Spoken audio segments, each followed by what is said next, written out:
Welcome to 28 Days and The Beyond. show where we talk about our history, our heritage, and our culture. I'm Amari. Charisma, welcome. Hello, AJ. Hi, how you doing? I'm doing well. How about yourself? Oh, I'm doing great, man. What we getting into today? Well, today we are talking about overcoming adversity and then being able to share positivity through the world of entertainment. Our guest today is Darnell Richardson, the owner and CEO of D. Richardson Productions, and I'm very excited to hear more about his story. So, welcome, Darnell. Hello, guys. Thanks How for you having doing, me on Darnell? today's. Good Our to Hey, be pleasure. here. it's good to have you. So, tell us a little bit about you, Darnell. Where are you from originally? Yeah, so I'm originally from Philadelphia. I currently reside in Miami, Florida. Been here since July of 2020. In the middle of a pandemic, made a move. Powerful. But yeah, I am a 28-year-old award-winning playwright. I'm the author of a book called From the Basement to the Stage. I also am the owner of D. Richardson Productions. So a lot of things within the world, just moving and shaking in the midst of the pandemic. Yeah. So tell us a little bit about what happened from the basement to the stage. What was that journey like? Yeah, I mean, I love sharing this story because growing up, I always had a bug for entertainment. Like I love performing, I love watching shows, and I used to put on shows in my grandmother's basement, literally, and like have my siblings, my sisters, and my cousins, and so forth, be my performers. We would literally wake up 7 o'clock in the morning. I would rehearse the show with them. They have them practice the lines, find costumes around the house, put costumes on. Then towards the evening, my grandmother and some neighbors would literally come down the basement. We'll have chairs set up. They would watch the show. And again, going to productions Oh, like the that's tight. Universal, Yeah.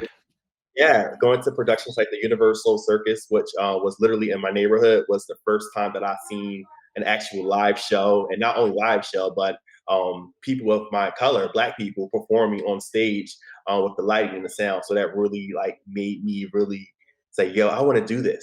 I really want to do this." So Mhm. in the basement literally is where it started.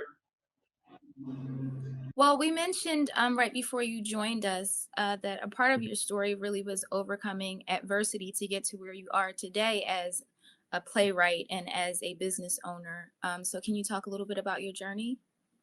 Yeah, definitely. So again, this is what I've done my whole life, and the journey was not easy. There was moments when things were on the up level, and things were moments when things were falling down, and it's a struggle.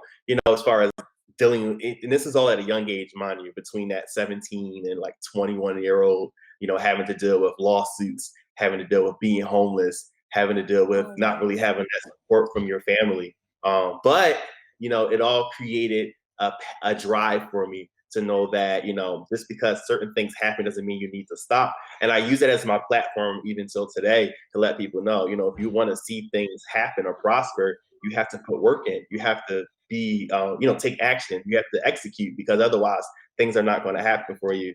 A lot of times we envision things but we don't act on those visions, and we wonder why things are not working out, or we're not getting those phone calls, or our business are not growing, whatever it is that we're trying to do. We wonder why it's not working for us. And the reason why is because we're not executing. We see the vision, but we don't take the steps to make that vision happen.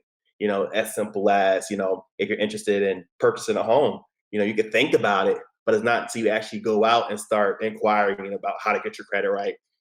How much money do I need? And a lot of people allow money to stop them. And that's one thing I didn't allow to stop me as far as growing my business. I didn't allow finances to stop me. I said, okay, I may not have this money right now, but I'm gonna see what I can do, and the money will come later. Yeah. A lot of times people worry about the finance, the money, and it's not about yeah, we have to get paid, yeah, you got to pay bills. But if you start initiating things and build those connections and relationships and networking and just seeing who can help you, those other things will Hmm. fall into place.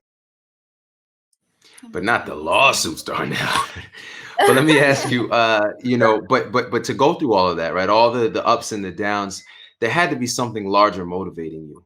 Why? I mean, the biggest thing that motivated me, and I'm gonna just share a little quick snippet. I went to college. I had a full ride to a college in Philadelphia, the University of the Arts. I actually got kicked out. They kicked me out And they kicked me out because I wasn't doing the work, and it goes back with the executing part. But it's because I was in my lane of performing. Like I said, okay, Hmm. I want to go and perform, make this major money at 19 years old, or stay in this classroom. So, what route are you going to take? Are you going to go on tour and make all this major money, or are you going to stay in school? I'm like, forget the scholarship. The teacher said you need to drop out because you're never going to be enough in this industry. Not knowing that at that same time, I actually had a play that was running at a big theater in Center City, Philadelphia. Mind you, at 19, it was my first stage play called Girl He Loves Me, was running at a theater in Center City, Philadelphia. So when he told me, I said, whatever, I don't need this. I thought about Tyler Perry. He's one of my role models. I said, Tyler Perry doesn't have a degree. If he can do it, I can do it too. So, I kind of went on with that notion.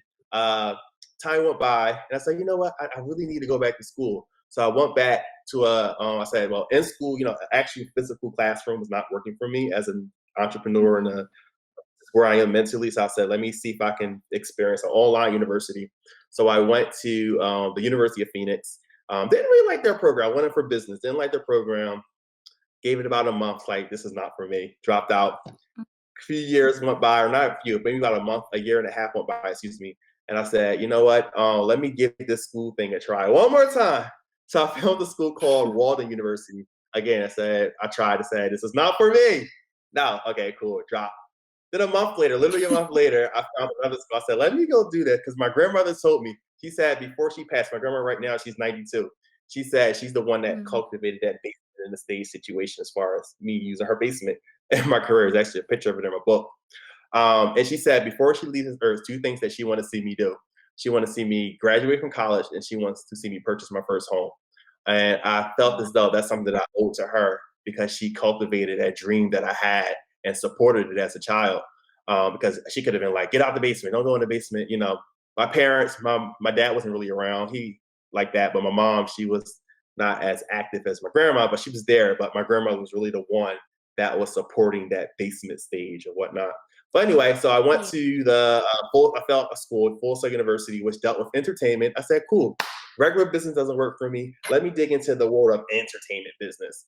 Great Yeah. school, started off really good.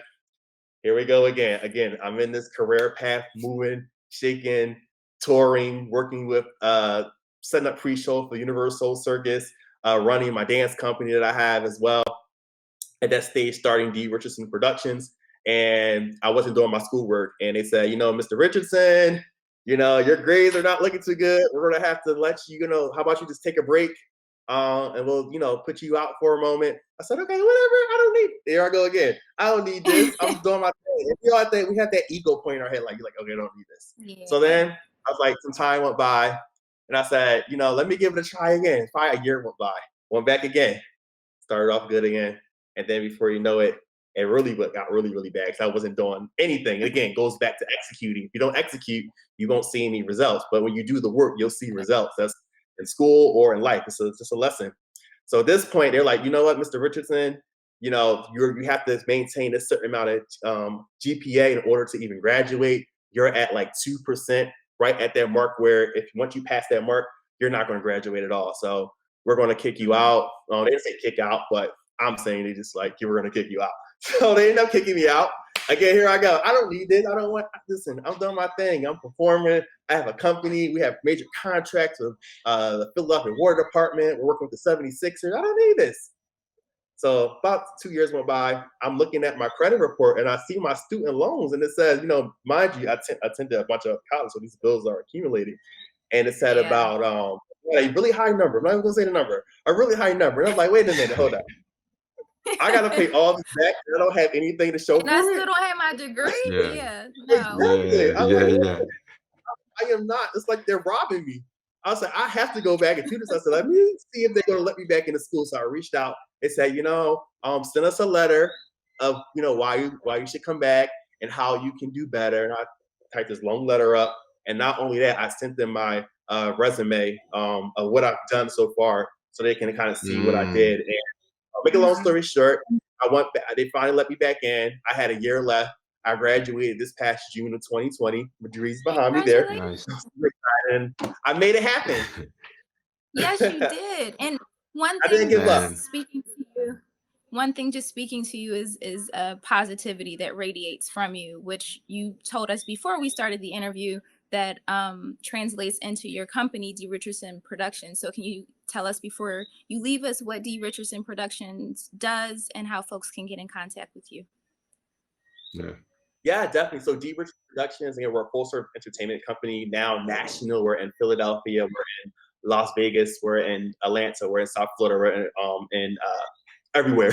We're a full service company. Our mission is to provide an experience of happiness for everyone, so you can know that happiness is possible no matter what they're going through in the world or in life. That's amazing. And where can people find Yeah. you and follow you and support your business? Yeah, you definitely can check out our website at drichpro.com. Also follow us on Instagram at drichprod.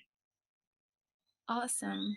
Well, Man, thank you Darnell, it so was much really for good coming speaking with you. and Thank you for sharing your rocking with us. Thank story. you Yeah. so much for having me on today. Yes, certainly. Our pleasure. This has been another episode of 28 Days and Beyond. So where we talk about our history, our heritage, and our culture. We'll see you in